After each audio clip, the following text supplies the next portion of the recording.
Bonjour à tous, très heureux de vous retrouver ici en direct pour la 21e émission des Clés de l'Immo. Les Clés de l'Immobilier, ici en direct sur la homepage du Figaro, mais également sur la page Facebook de Figaro Immobilier et sur le compte Twitter de Figaro Immobilier. On est là comme chaque semaine pour répondre à vos questions, vous qui avez un projet d'investissement, un projet d'acquisition, de vente dans l'immobilier, vous vous intéressez à la pierre. Il y a beaucoup de choses qui bougent, notamment avec la nouvelle loi sur le logement, la loi Elan. Après, en tout cas, différentes formules vues ces dernières semaines, notamment on a évoqué l'international, on a parlé du financement dans l'immobilier. Aujourd'hui, on vient aux fondamentaux de l'achat et de la vente, avec un expert en plateau qu'on connaît, c'est un peu le régional de l'étape, c'est Maître Benjamin Noblinski. Bonjour. Bonjour Olivier. C'est la 3e fois, Maître Benjamin Noblinski, que vous venez. On est très bien reçus, donc je suis ravi de venir. Prêt pour répondre donc aux questions des internautes. Merci, vous avez été de plus en plus nombreux à nous poser des questions. On est là pour vous aider à éviter des pièges, à prendre des bonnes décisions, évidemment, dans la mesure du possible.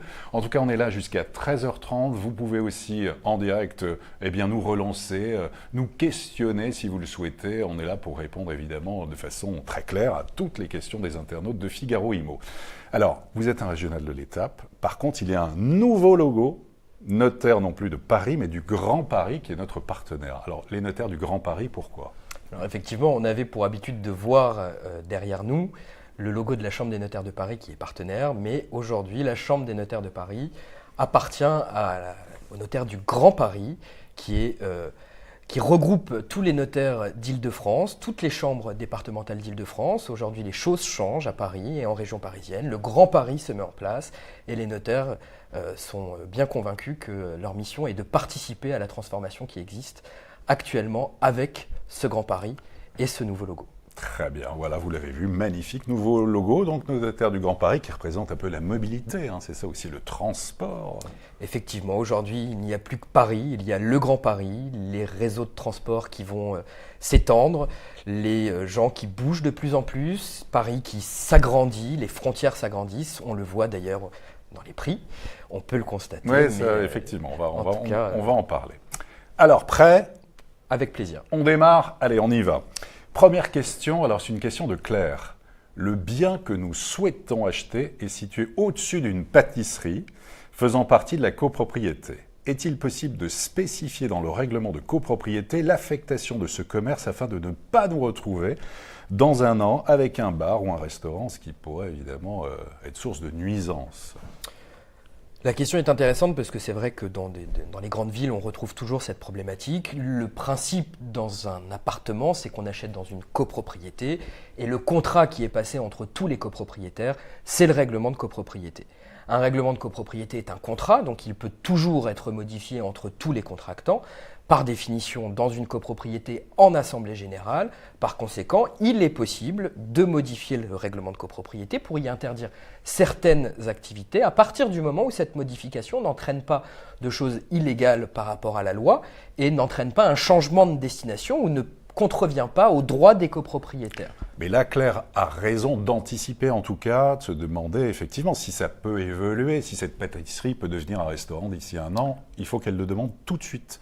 Elle peut effectivement demander à l'Assemblée générale que ce sujet soit porté à l'ordre du jour, de manière à ce que ce soit voté. En revanche, et malheureusement pour Claire, la décision n'est pas si simple, puisque tout changement de destination nécessite l'unanimité en Assemblée générale des copropriétaires, et que par définition, si cette modification doit être portée au règlement de copropriété, il va falloir faire quand même un petit peu de lobbying auprès des autres copropriétaires pour être certaine d'avoir un vote favorable en Assemblée générale des copropriétaires. Mais donc ça veut dire aussi, Claire, qu'elle prend un risque en l'achetant parce qu'elle n'est pas sûre du tout, justement, que ce soit voté ensuite à l'Assemblée de la copropriété. Donc au départ, elle se dit, bon, peut-être ce sera voté, mais elle n'en a pas du tout la certitude. Alors si Claire est déjà propriétaire, la procédure est celle qu'on vient de voir. Si elle n'est pas encore propriétaire... Non, parce qu'elle dit dans la question le bien que nous souhaitons acheter. Tout à fait. Donc dans ces cas-là, elle n'a pas d'autre choix, soit de vérifier que ce sera possible au moyen notamment par exemple d'une condition suspensive dans la promesse si elle en fait un caractère déterminant de son acquisition, soit vérifier également. Il y a d'autres signes qui permettent de savoir si un restaurant va pouvoir s'installer dans un local.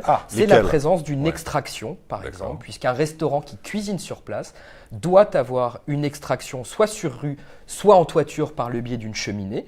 Et dans ces cas-là, si une extraction existe, on sait qu'a priori, un restaurant peut potentiellement s'y installer beaucoup plus facilement que tout autre commerce dans cet immeuble. D'accord, très bien. Merci en tout cas Claire, voilà les bons conseils de Maître Noblinski. Très bien. Question de Maxime. Nous sommes en phase d'achat pour un appartement à Saint-Ouen. L'agent immobilier nous conseille de faire basculer les frais d'agence en charge acquéreur pour nous faire économiser les droits de mutation auprès du notaire et environ 1 000 euros. Alors, est-ce que c'est légal ? Alors, on a constaté que ça se faisait beaucoup à une certaine période puisque, effectivement, on retient que les frais d'acte, quels qu'ils soient, que ce soit les émoluments du notaire ou les droits d'enregistrement qui sont dus au Trésor public, sont calculés sur le prix net vendeur. Par définition, si la commission est à la charge du vendeur, elle sera incluse dans le prix et vous paierez donc des droits d'enregistrement et des émoluments sur le montant de ce prix.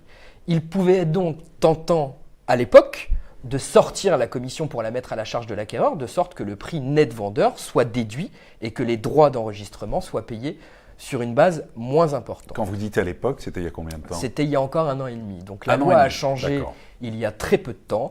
Et aujourd'hui, ce n'est plus possible de modifier le contrat de mandat qui doit préciser dès l'origine si les frais qui sont dus à l'agence sont à la charge du vendeur ou à la charge de l'acquéreur. Et une fois cette disposition signée sur le mandat, on ne peut plus y revenir et encore moins à la dernière minute lors de la signature de la promesse sur une table au moment où on est sur le point de signer. Alors, qu'est-ce que risque Maxime, en fait, s'il dit, bon, d'accord, s'il fait confiance, qu'il dit à l'agent immobilier, allons-y, oui, pour économiser 1 000 euros, quel est le risque ? Le risque pour Maxime est en soi fiscal, puisqu'il a volontairement pris une disposition qui a pour effet d'éluder des droits d'enregistrement qui reviennent au Trésor public. Donc, par définition, il s'expose à une sanction si le Trésor public vient à procéder à un contrôle de la situation. J'ai envie de dire que l'agent immobilier qui conseille ce point-là est celui qui se met le plus en danger, bien sûr, puisque la loi maintenant prévoit la possibilité de demander la nullité de ses honoraires si jamais une pratique comme celle-ci est mise en application. Très bien. Question de Michel. Quel est le meilleur moyen de trouver un bien dans Paris au vrai prix sans passer ses journées à visiter des biens qui ne correspondent pas aux critères ? Alors. Malheureusement, il n'y a pas de conseil miracle, encore moins venant de moi. Malheureusement, j'ai envie de dire que je comprends tout à fait la question puisque la pression du logement est très importante. Il y a une très grande fluidité, il y a un record de ventes, comme la Chambre des notaires de Paris le précise tous les trimestres. Oui. Donc on ressent cette pression dans la question. Récemment, la Chambre justement des notaires indiquait qu'il y a eu 10 000 appartements vendus, ne serait-ce que sur la période entre septembre et novembre 2018, que sur l'année 2018, de toute façon, des records seront battus pour Paris Intramuros. Après, évidemment que dans ce cas-là, il faut faire appel, c'est aussi le rôle d'un agent immobilier, voire un chasseur d'appartements, de vous éviter de perdre votre temps, de faire, parce que passer de particulier à particulier aussi, ça peut avoir des avantages, mais aussi des inconvénients. Il faut quand même être à l'affût. Il faut savoir que beaucoup de vendeurs à Paris, comme tout se vend quand même relativement vite à Paris, des vendeurs sont quand même très gourmands. Effectivement, des fois, on se retrouve avec, on le sait, des biens qui sont à partir de 100 000 euros, qui sont pour certaines choses qu'on ne dira pas ici. On peut l'évoquer. Aujourd'hui, on vend beaucoup de choses, beaucoup de prix pour beaucoup d'utilisations, on le remarque. Mais on a aussi, notamment, d'autres systèmes de vente aux enchères qui existent à la Chambre des notaires, typiquement. Il est normal que j'en parle, mais on a aussi tous les mardis, avenue Victoria, au Tout Châtelet. à fait, au Châtelet, à la Chambre des notaires. Et on a également la vente notariale immobilière. Donc ça, on ne se déplace pas, c'est derrière son écran, on visite des biens et on enchérit directement en ligne. C'est des systèmes qui sont innovants, mais qui répondent justement à cette problématique de pression qu'on ressent tout à fait dans la question. Et les vrais prix, les véritables prix issus des actes authentiques de vente, dans ce cas-là, il faut aller, Michel, sur le site des notaires, vous avez en fait tous ces résultats, même par quartier, par rue aussi, pour ceux qui veulent, mais dans ce cas-là, il y a un système payant en fait pour savoir connaître les dernières ventes, quartier par quartier, même rue par rue. Tout à fait. Il y a deux systèmes. Il y a un système grand public qui est disponible sur le site de la Chambre des notaires, sur lequel vous avez par quartier un prix au mètre carré moyen. Et si vous voulez peaufiner ce résultat, et notamment avoir des transactions qui se sont déroulées dans une rue, dans un immeuble particulier, vous avez la possibilité de consulter votre notaire qui sortira ce qu'on appelle un fichier issu d'une base qui s'appelle la base bien et qui permettra de reprendre toutes les dernières transactions sur les 4 dernières années intervenues dans un secteur déterminé. Très bien. Question de Solange. Alors, j'ai fait une première offre sur un bien qui m'a été refusé. Et puis une deuxième, 40 000 € de plus, par lettre officielle en donnant 10 jours pour me répondre. Elle est restée sans recours. Dois-je relancer ? Ça, malheureusement, j'en suis bien désolé, mais il n'y a pas non plus de conseil miracle. Ce qu'on peut rappeler éventuellement, c'est qu'on est sur un mécanisme contractuel. Une offre qui est envoyée par Solange à un candidat acquéreur, à un vendeur, c'est une offre qui est envoyée d'un point de vue du droit des contrats. Cette offre n'étant pas acceptée, il y a lieu de considérer qu'elle n'est pas acceptée et que par définition, même avec 40 000 €, les vendeurs n'acceptent pas cette offre. Donc l'offre n'est pas au prix ou il y a un problème en tout cas. L'offre n'est pas au prix ou en tout cas les vendeurs ne l'ont pas acceptée du fait de leur silence, donc qui ne tentent rien à rien. Pourquoi ne pas tenter de les appeler pour essayer de voir avec eux s'il n'y a pas un point de blocage? On a parfois des seuils psychologiques qui peuvent exister sur certains prix. Bon, ils ne sont peut-être pas pressés non plus. En tout cas, il faut rester courtois. Non, pas d'agressivité ou pas de...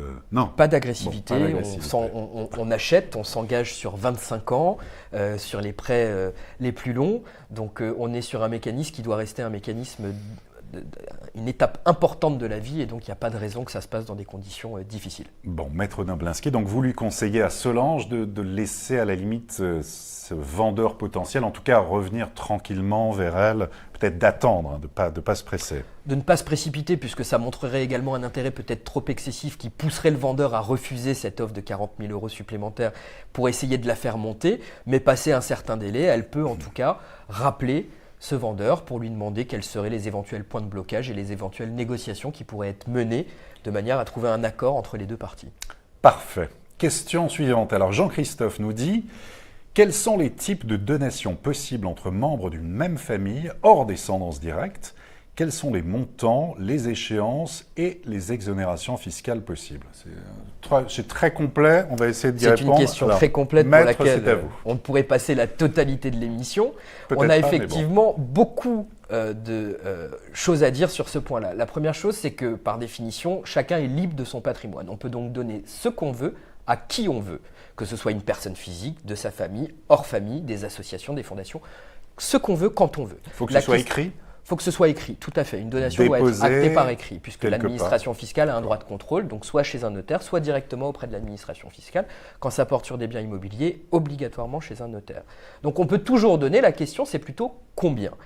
Et comment se calcule la masse taxable ? Il y a plusieurs choses à savoir. On a un système d'abattement qui existe en fonction du lien de parenté qui existe entre le donataire et le donateur. Et entre frères et sœurs, le montant de l'abattement sera différent qu'entre parents-enfants ou entre grands-parents, petits-enfants. Donc ça, le montant des abattements change. Une fois qu'on a calculé la masse taxable, c'est-à-dire la masse donnée moins l'abattement qui est fixé par la loi, il y a un barème qui vient se mettre en place. C'est un barème qui est progressif ou non et qui dépend également du lien de parenté qui existe entre le donateur et le donataire. Le barème, par exemple, entre parents et enfants, c'est un barème progressif qui commence à 5%, qui continue à 10, à 15, à 20, à 25 et ça continue plus le montant donné est important. Il faut savoir que les abattements se régénèrent tous les 15 ans. C'est ça, tous les 15 ans, bien avoir ça en tête. Tous les 15 ans, oui. Absolument. C'est-à-dire que si vous faites une donation et que vous bénéficiez d'un abattement, il se régénérera automatiquement 15 ans après la donation qui sera faite au profit du donataire et vous aurez la possibilité de redonner à nouveau.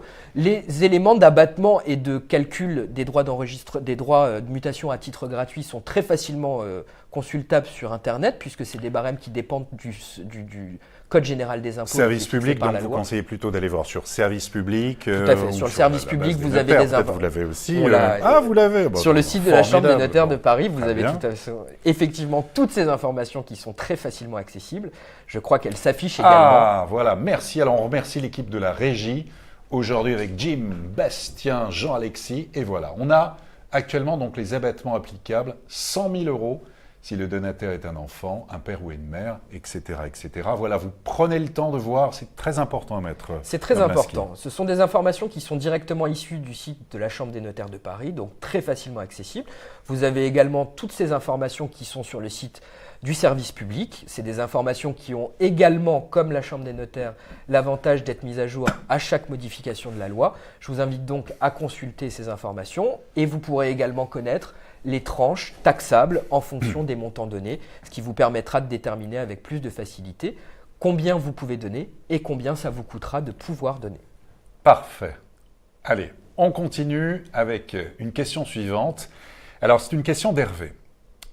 Je souhaite vendre mon appartement de 32 mètres carrés au Perreux, donc on est en banlieue parisienne, mais il est occupé par un locataire en cours de bail qui doit prendre fin dans 2 ans.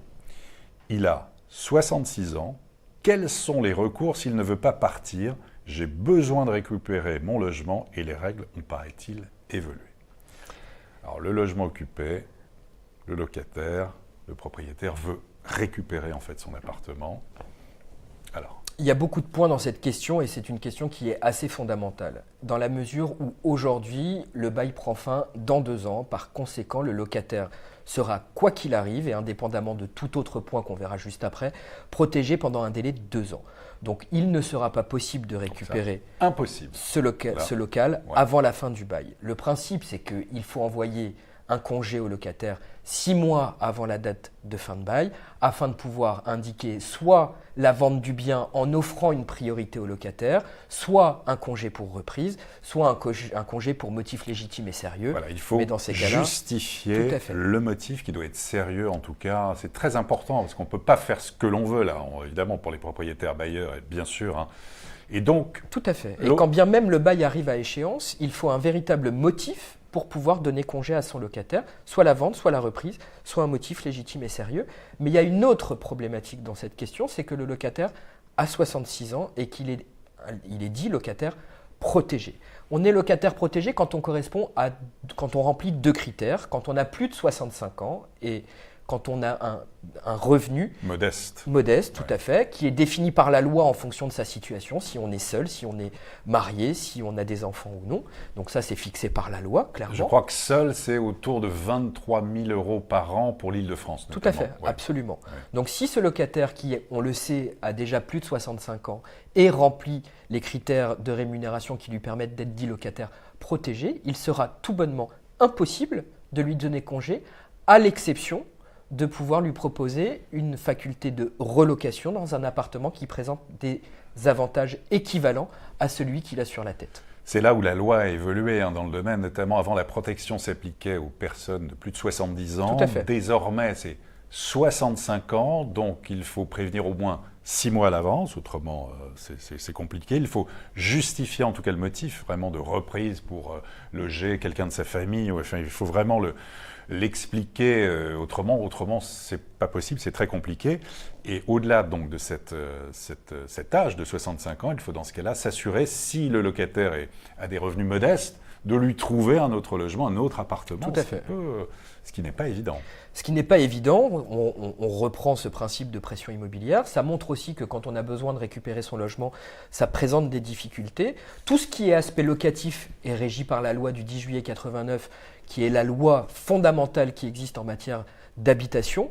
Et il faut savoir que les choses évoluent très rapidement, mais heureusement ou malheureusement, je n'ai pas d'avis sur la question, mais en tout cas, les choses ont tendance à évoluer plutôt du côté du locataire, de manière à pouvoir protéger les gens qui ont un toit sur la tête, de leur permettre de le conserver. Donc les propriétaires bailleurs doivent réfléchir à 2 fois avant de louer un bien et ne pas avoir une attitude court-termiste, mais plutôt à long terme pour voir quels vont être les projets qui vont être envisagés dans les années à venir et la possibilité ou non de récupérer son bien. Et au moment où on parle de remise peut-être sur le tapis de l'encadrement des loyers, notamment, on le sait pour Paris, ça devrait arriver. Enfin voilà, effectivement, dans les rapports locatifs, vous faites penser qu'il y a une sorte de déséquilibre en fait. Alors ça serait donner un avis que de le dire, mais en tout état de cause, en toute transparence, il faut en tout cas constater que la balance penche plus du côté du locataire, bien évidemment.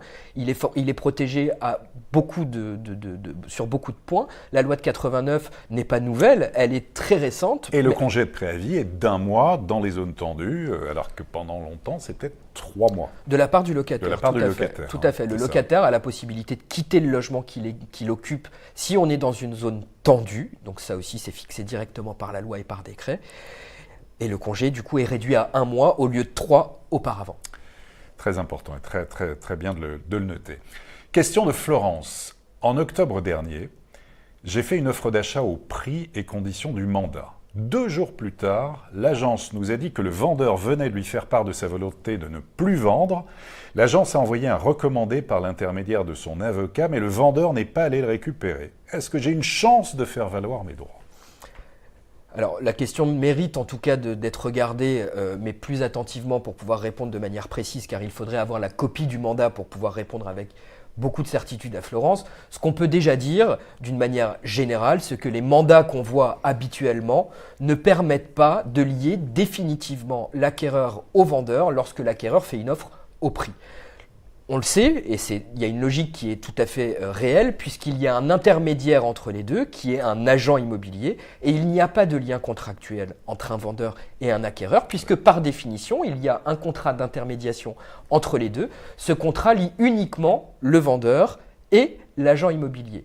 Donc, si l'offre est au prix, Florence aura potentiellement la possibilité d'indiquer au vendeur des arguments, mais qui n'auront pas d'effet juridique, puisque le seul qui peut faire valoir un droit, en l'occurrence, c'est l'agent immobilier qui pourra revendiquer auprès du vendeur des honoraires, et éventuellement les honoraires prévus au mandat, puisque la mission de l'agent était de trouver un acquéreur à un prix déterminé.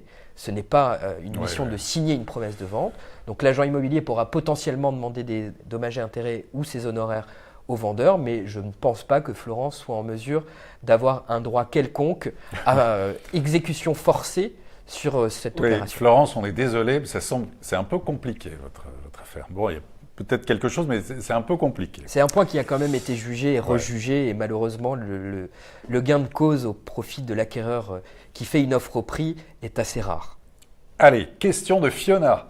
Quels sont les recours possibles lorsque les délais de livraison pour un achat en VFA, vente en l'état de futur achèvement, ne sont pas respectés ? Nous avons reçu hier un courrier recommandé avec pour la première fois des explications quant au retard prévu. Nous sommes informés qu'il y aura plus de 14 mois de retard pour cause d'une erreur du géotechnicien ayant omis de prendre en compte la présence du RER.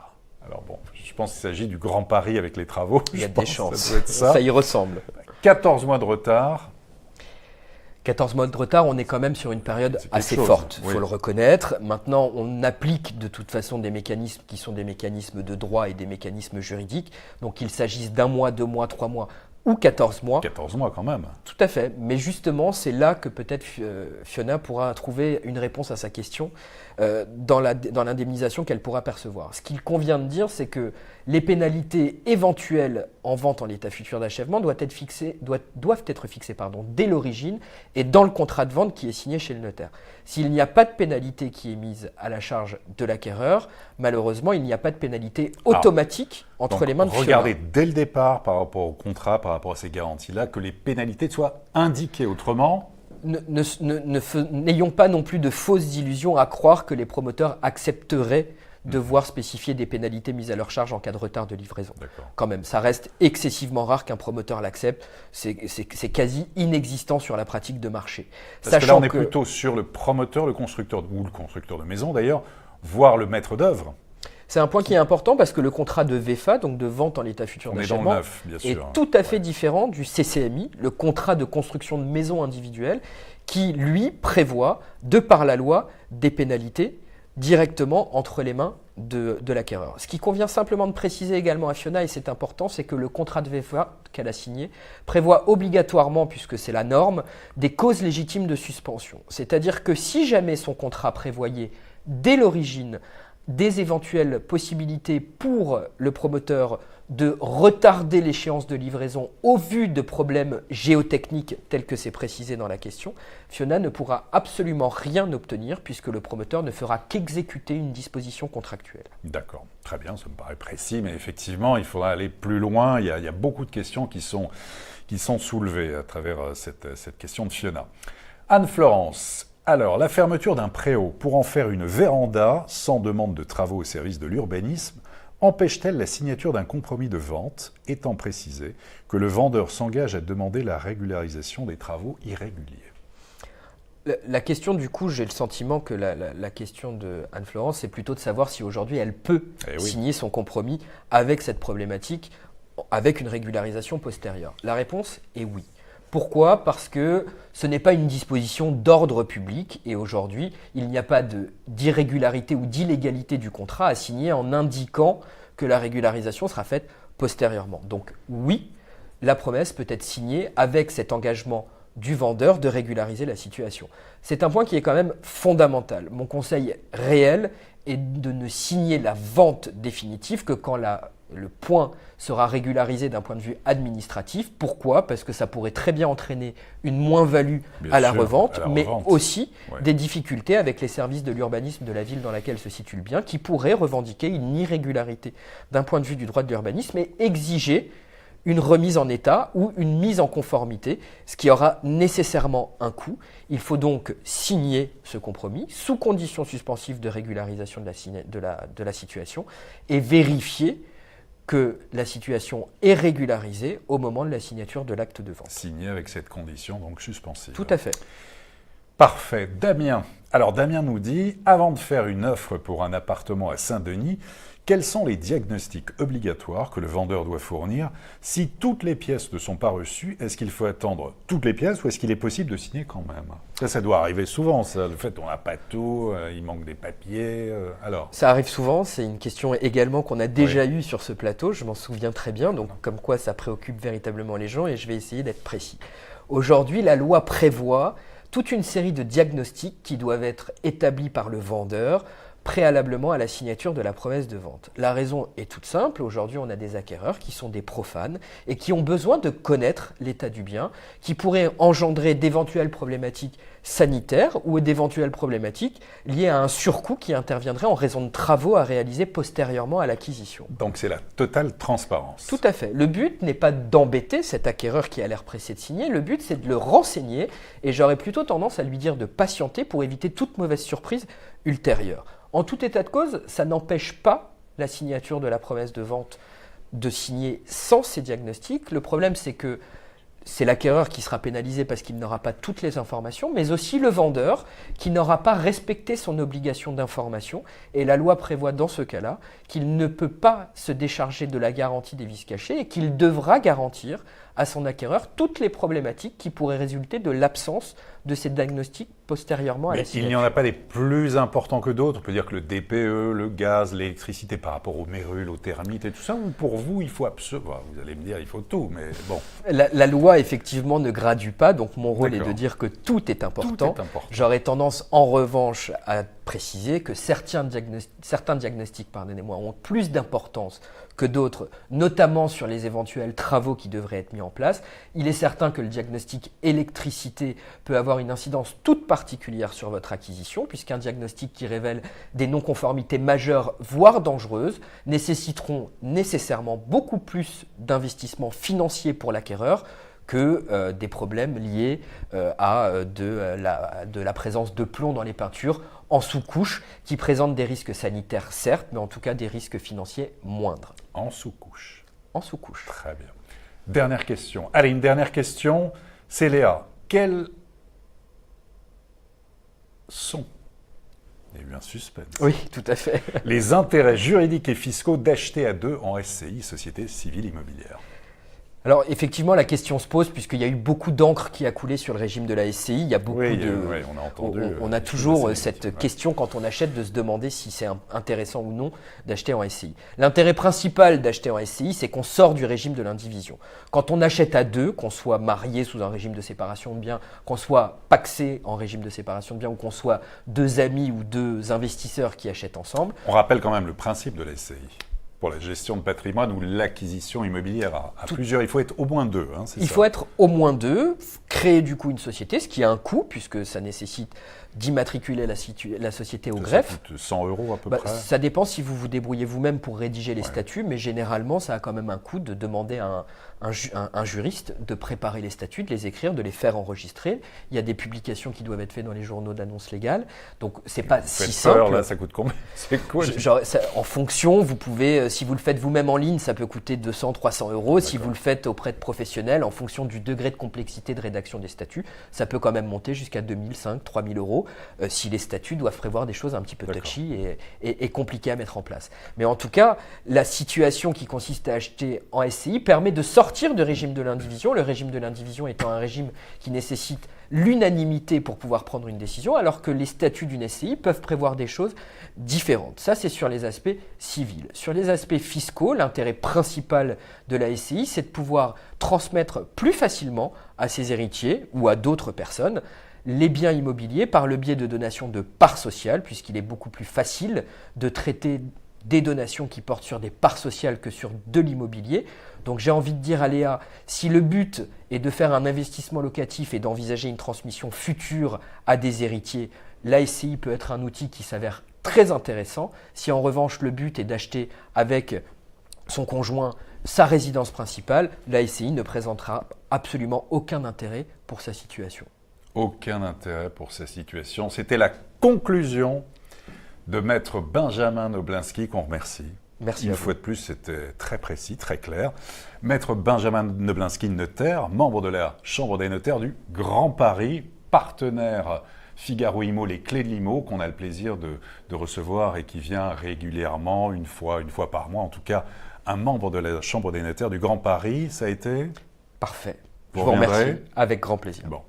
Rendez-vous est pris et nous, eh bien, on se retrouve la semaine prochaine et là, on parlera financement, on parlera taux de crédit, budget pour acquérir un bien immobilier avec une grande spécialiste du domaine du financement et des crédits. Vous verrez, il y aura une petite surprise. Très bonne journée à tous et à très bientôt et bon week-end pour les prochaines Clés de l'IMO.